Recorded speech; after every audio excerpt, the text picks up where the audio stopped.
রাজ্য রাজনীতিতে এখন আলোচনার শীর্ষে যাদবপুর। আহত ছাত্র, সে নাকি গাড়ির তলায় পড়েইনি, দেবাংশু ভট্টাচার্যের দাবি। তুমি এই জন্য আমাকে দাঁড় করালে ভর সন্ধ্যাবেলায়? এরকম একটা দাবি কার? দেবাংশু ভট্টাচার্য। লোকজন অনেকে অনেক দাবি করতে পারে, সব দাবির উত্তর দিতে হয় নাকি? কে কি বললো, কে কি না বললো, কি যায় আসে তাতে? স্পষ্ট একটা ভিডিও দূর। তারপরে কি বলেছি তোমাদেরকে, দেখো সব কিছুর ব্যাপার আছে। খেলা হবে, মেলা হবে, দিন দিক করে নাচা হবে, ও বললো একটা মানে আছে। বিশ্ববিদ্যালয় নিয়ে আলোচনা হচ্ছে, ওইসব মধ্যে নাক গলাচ্ছে কেন? যে মাওবাদী তকমা নিয়ে কি বলবে, মানে ইন্দ্রানুজ নিজেও বলছে সে মাওবাদী। ইয়েকে জিজ্ঞেস করুক, ওর দুর্গা মাকে জিজ্ঞেস করুক, কি বলে দেবাংশু, দুর্গা মাকে জিজ্ঞেস করুক। 2008, 9, 6, 7 সালে যে মাওবাদীদের সাথে একই থালায় খাবার খেলো, জঙ্গলমহলে ধরে ধরে সিপিআইএম খুন করলো, তাদেরকে জিজ্ঞেস করুক। ছত্রধর মাহাতোকে জিজ্ঞেস করুক। যে মাওবাদী নেতা কিষাণজি মমতা বন্দ্যোপাধ্যায়কে মুখ্যমন্ত্রী হিসেবে দেখতে চেয়েছিলেন, একই সাথে ঘর সংসার করলেন, আজকে হঠাৎ মাওবাদীরা চোখের শত্রু হয়ে গেছে নাকি? ইন্দ্রানুজ কিন্তু বলছে সে মাওবাদ দর্শনে বিশ্বাসী। আমি তোমাকে আবার বলছি, ভালো করে স্পষ্ট করে বোঝো, আমরা কিসের জন্য লড়াই করছি, কিসের জন্য আন্দোলন করছি। যাদবপুর ইউনিভার্সিটির একজন ছাত্র, একজন না অনেক ছাত্র, তারা মন্ত্রীর গাড়ির ধাক্কায় আহত, একজনকে গাড়ি চাপা দিয়ে বেরিয়ে চলে গেছে। এই হচ্ছে মূল বিষয়। দ্বিতীয় বিষয় কি? দ্বিতীয় বিষয় হচ্ছে যে মূল ইস্যু নিয়ে লড়াই হচ্ছে বা আলোচনা হচ্ছে, ছাত্র সংসদ নির্বাচন। খুব ভ্যালিড পয়েন্ট। 3 নাম্বার কথা, কেউ যদি বলে থাকে যে আমি সরাসরি এইভাবে বিশ্বস্ত বা ইত্যাদি ইত্যাদি ইত্যাদি, তো সরকারের যা ব্যবস্থা নেওয়া সরকার নেবে। কিন্তু কথা খুব স্পষ্ট, এই মাওবাদীদের সাথে তৃণমূলের যোগাযোগ কিষাণজি, ছত্রধর মাহাতো এখনও টেলিভিশনের রিল খুঁজলে খুঁজে পাওয়া যাবে। তাহলে হঠাৎ করে আজকে কি এমন ঘটনা ঘটে গেল যার জন্য দেবাংশু দাঁড়িয়ে দাঁড়িয়ে এই সমস্ত ফাজলামো করছে? কিন্তু এই যাদবপুর ইস্যুতে পথে বামেরা তাদের কটাক্ষ করা হচ্ছে যে এবার শূন্য থেকে মহাশূন্য চলে যাবে এই উগ্রতার কারণেই বামেদের। কে কটাক্ষ কে করলো? মহল থেকে কটাক্ষ আসছে, বিজেপির তরফ থেকে কটাক্ষ আসছে। বিজেপি আবার ছাগলের তৃতীয় সন্তান এর মধ্যে ঢুকলো কোথা থেকে? বিজেপি বলছে সার্জিক্যাল স্ট্রাইক। এ আবার কে খায় না মাথায় দেয়? কি করে এরা? কারা? মানে বিদ্যার্থী পরিষদ। কি করে এরা? কারা? ছাত্র সংগঠন। কাদের? আরএসএস এর। মমতা ব্যানার্জির বিরুদ্ধে লড়াই হচ্ছে, আরএসএস রাস্তায় নেমে মমতা ব্যানার্জিকে প্রোটেকশন দিচ্ছে কেন? মমতা ব্যানার্জির পক্ষে বলছে। অবশ্যই সরকারের মন্ত্রী গাড়ি চাপা দিয়ে মারতে চেয়েছে। আরএসএস এর ছাত্র সংগঠন এবিভিপি কোন দিকে আছে পরিষ্কার করে বলুক। হঠাৎ করে তৃণমূল যখন বেকায়দায় পড়েছে, আরএসএস এর ছাত্র সংগঠন এবিভিপি রাস্তায় নেমে মিছিল করছে কেন? কিন্তু তারা তো বলছে বামেরাই তৃণমূলের বি টিম। কারা? বামেরা। পাগলের পোলা অনেক বকে। সার্জিক্যাল স্ট্রাইক করবে। হ্যাঁ, সার্জিক্যাল স্ট্রাইক করবে। মশা মেরে কেউ যদি ভাবে যুদ্ধ জিতেছি সার্জিক্যাল স্ট্রাইক ইত্যাদি ইত্যাদি, বোকা বোকা কথা, বোকা বোকা কথা। পশ্চিমবাংলার এতগুলো কলেজ আছে, ইউনিভার্সিটি আছে, তুমি যে একটা ছাত্র সংগঠনের নাম বললে খায় না মাথা দেয় জানি না, যাই হোক, তুমি ছাত্র সংগঠনের অস্তিত্ব খুঁজে পাবে কোনো কলেজে? এদিকে তো বামেরাই শূন্য, বামেরা কোথাও নেই। দেবাংশু ভট্টাচার্য আবার বলছে হাতের বেড়ি খুলে নিলে আর লাল পতাকা উঠবে না। তুমি হাতে বেড়ি কাকে পড়তে দেখেছো? অপরাধীদেরকে। গলায় এইভাবে দড়ি ঝুলিয়ে পিছনে এইভাবে দড়ি ধরে কে ঘুরে বেড়ায়? গরুদেরকে। একটা স্বাধীন দেশে হাতে বেড়ি, পায়ে বাঁধন, গলায় দড়ি কেন পরিয়ে রেখেছে ওকে? একটা কম বয়সী ছেলে, ওর পায়ে বেড়ি পরানো আছে কেন? অবিলম্বে ওর পায়ের বেড়ি খুলে দেওয়া হোক, অবিলম্বে। কেন পরিয়ে রেখেছে? রাজনৈতিক এত সিরিয়াস আলোচনা, মানে দেবাংশু ভট্টাচার্যকে সিরিয়াস হিসেবে নাও না। কি কেন সিরিয়াস হিসেবে নিতে যাব? অবশ্যই নিতাম, যদি ওখানে ওই মেলা হবে, টেলা হবে, খেলা হবে বলে যদি এখানে ঢিংচিক ঢিংচিক করে গান বাজনা হতো, আমি সিরিয়াস নিতাম। ওর এই গুণটা আছে, ও দেখো যার যা গুণ আছে সেটাতে অ্যাপ্রিসিয়েট করতে হবে, এই গুণটা আছে। এখন ইউনিভার্সিটির ম্যাটারে যদি ফাজলামো করতে আসে, কেন সিরিয়াসলি নেব? কিসের জন্য সিরিয়াসলি নিতে হবে? অন্যদিকে তো এবিপিও বলছে যে ইঞ্জিনিয়ারিং ডিপার্টমেন্টে ভোট হলে বামপন্থীরা থাকবে না। কি কোথা থেকে খায় না, গায়ে মাখে না, মাথায় দেয়, এবিপিকে কোনো গুরুত্বই দিতে চাইছো না। আরে ভাই কারা এরা? এরা কারা? কি দাবি কি?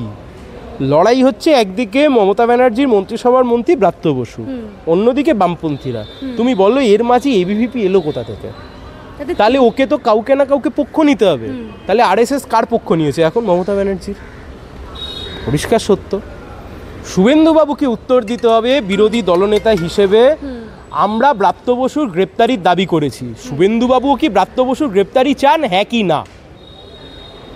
সোজা কথা সোজা, বাঁকা কথা বাঁকা, স্পষ্ট কথা ভাবে বলতে হবে। বিজেপি পথে নামছে, তারা বলছে তৃণমূল আর বামেরা হচ্ছে গিয়ে ভাই ভাই, একেবারে স্পষ্ট হয়ে গেছে। আসলে সামনে ভোট আসছে, বঙ্গ বিধানসভা নির্বাচন, একটু বিটিমকে তোলা হচ্ছে আর কি, তৃণমূল তুলছে।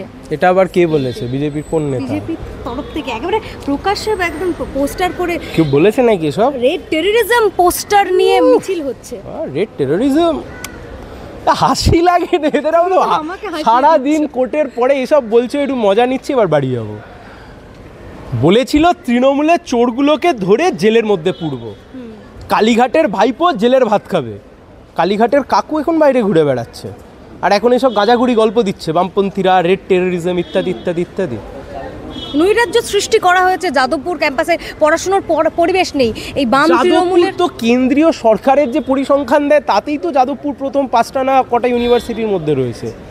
ওরা জেএনইউ সম্পর্কে বলে, কেন্দ্রীয় সরকারের যে তথ্য বেরোয় তাতে দেখা যায় জেএনইউ প্রথমের দিকে, যাদবপুর প্রথমের দিকে। আসলে মুশকিল হচ্ছে, দেখো গোয়াল ঘরে সবাই ঢুকতে পারে না, ঠিক আছে, আবার যাদবপুর ইউনিভার্সিটিতেও সবাই ঢুকতে পারে না, গোয়াল ঘরে গরু ঢোকে, স্বাভাবিক বিষয়। যাদবপুর ইউনিভার্সিটিতে মেরিটোরিয়াস স্টুডেন্টরা ঢোকে, মেধাবী ছাত্রছাত্রীরা ঢোকে, বাদবাকি যারা ঢোকে না তারা চিল্লায়, হইহট্টগোল করে। কি করা যাবে এতে?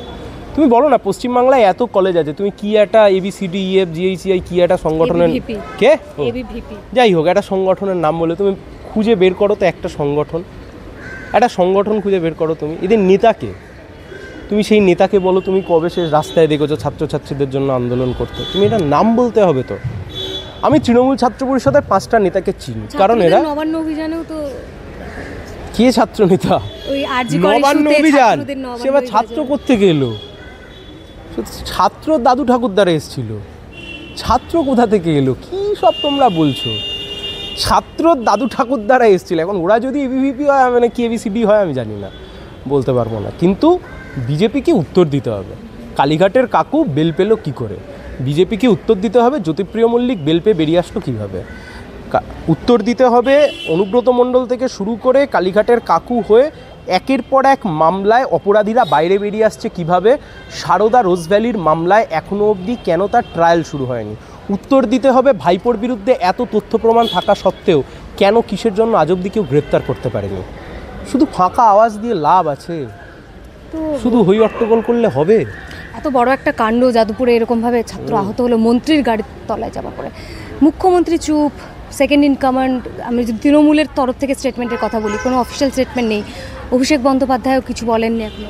এক্স্যাক্টলি, সেটাই আমার প্রশ্ন, আমাদের সবার প্রশ্ন ইনফ্যাক্ট, যে ব্রাত্য বসু মমতা ব্যানার্জির মন্ত্রিসভার গুরুত্বপূর্ণ মন্ত্রী, ক্যাবিনেট মিনিস্টার, যে গাড়ি চাপা দিয়েছে ছাত্রকে সেটা মন্ত্রীর গাড়ি, সরকারের গাড়ি, মন্ত্রীও সরকারের, গাড়িও সরকারের। সরকারের প্রধান হিসেবে মুখ্যমন্ত্রী কখনো চুপ থাকতে পারেন না, ওনাকে উত্তর দিতে হবে।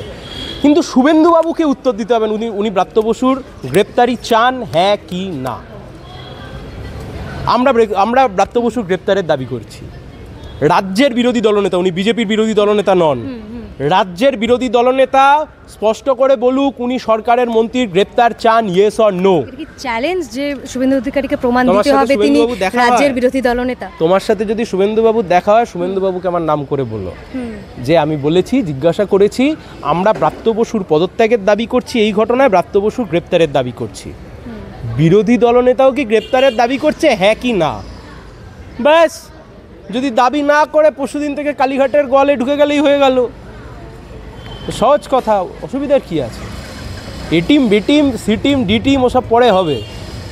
RSSের দুটো টিম, তৃণমূল আর বিজেপি, পশ্চিমবাংলায় প্রকাশ্য তো বোঝা যাচ্ছে, দিনের আলোর মতো বোঝা যাচ্ছে। তুমি ইস্যুতে রাজনীতি করতে দেখছো, হিন্দু মুসলিম ইত্যাদি ইত্যাদি নিয়ে চলতে পারে না। পশ্চিমবাংলাটাকে রসাতলে পাঠাচ্ছে, বড় ফুল ছোট ফুল মিলে। এদের বিদায় দরকার বাংলার স্বার্থে, বাংলা রক্ষার্থে।